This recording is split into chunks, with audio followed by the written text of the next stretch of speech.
Assalamualaikum warahmatullahi wabarakatuh. Bismillahirrahmanirrahim. Alhamdulillahirabbil alamin.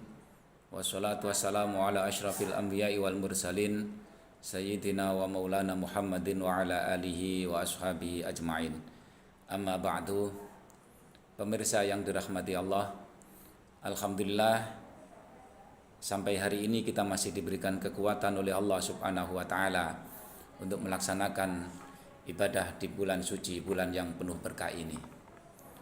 Puasa adalah ibadah yang sudah ada ketentuannya, syarat sah, syarat wajib maupun rukun puasa sudah ditentukan oleh syariat. Nah, sekarang di antara syarat sah puasa adalah suci dari haid dan nifas bagi perempuan.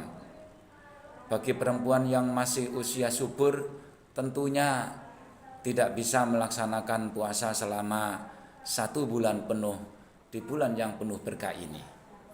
Karena perempuan secara kodrat telah ditakdirkan oleh Allah Subhanahu wa taala mengalami sebuah masa yang dinamakan haid yang terjadi setiap 1 bulan sekali secara umum. Perempuan yang sedang mengalami haid ataupun nifas tentunya tidak diperkenankan untuk menjalankan ibadah puasa di dalam bulan Ramadan ini.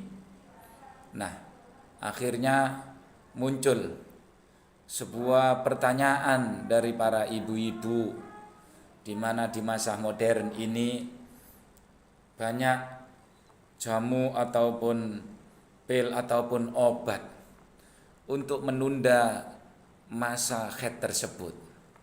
Bagaimana hukumnya bila mana seorang perempuan itu meminum obat penunda haid agar dirinya bisa melaksanakan ibadah selama 1 bulan penuh.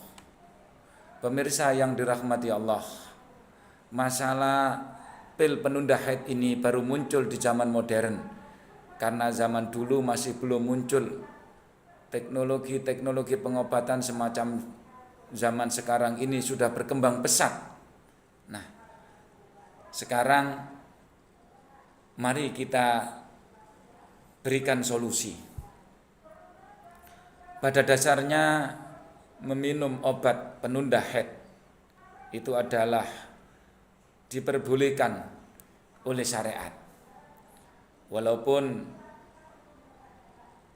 dalam sebuah pendapatnya Imam Malik radhiyallahu an masih mengatakan makruh karena dikhawatirkan nanti bisa membahayakan daripada peminum obat penunda haid itu sendiri.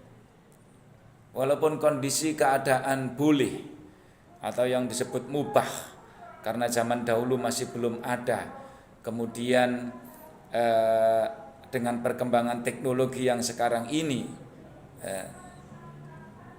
para ulama tetap memberikan rambu-rambu agar hukum boleh itu tidak menjadikan sebuah madarat di kemudian harinya. Karena kita dilarang untuk menjerumuskan diri kita ke dalam kerusakan. Wala tulqu biaidikum ila tahlukah al-ayah. Dan janganlah engkau campakkan dirimu dalam kerusakan. Oleh karenanya hukum mubah itu dengan sebuah catatan harus dikonsultasikan dengan dokter. Juga harus dipastikan bahwa tidak akan membahayakan kesehatannya. Pemirsa yang dirahmati Allah Subhanahu wa taala, Hal ini tidak ada lain karena sesungguhnya siklus haid itu adalah siklus kodrat yang pasti terjadi kepada perempuan dalam usia subur. Memang secara ilmu kedokteran hal ini bisa diatur, bisa ditunda, bisa diskedul. Namun tentunya hal ini pun tidak lepas di kemudian hari akan terjadi sebuah dampak-dampak yang tidak diinginkan. Kalau dampak yang tidak diinginkan itu masih bisa diatasi, tidak terjadi masalah. Namun bila mana itu akan merugikan bagi peminum obat itu sendiri, maka sungguh itu akan menjerumuskan ke dalam kerusakan.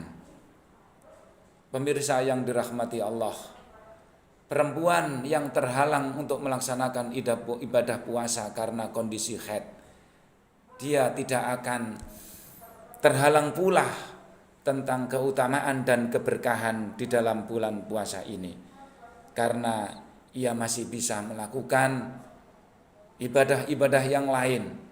Di antaranya dalam kondisi haid dia masih diperbolehkan untuk baca sholawat, untuk baca tasbih, untuk berzikir, untuk bersedekah, dan amal ibadah lain selain daripada yang dilarang saat dia kondisi haid ataupun nifas.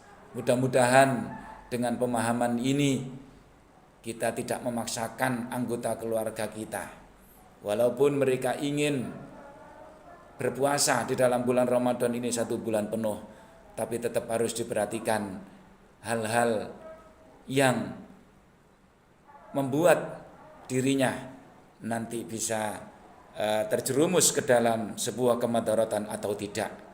Kalau memang dipastikan tidak dan sudah dikonsultasikan dengan dokter, maka ya silakan saja.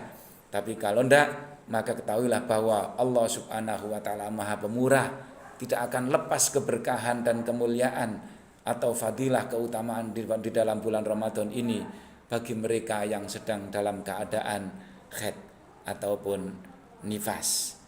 Demikian yang bisa kami sampaikan, kurang lebihnya mohon maaf. Wallahul muwaffiq ila aqwamit thoriq. Wassalamualaikum warahmatullahi wabarakatuh.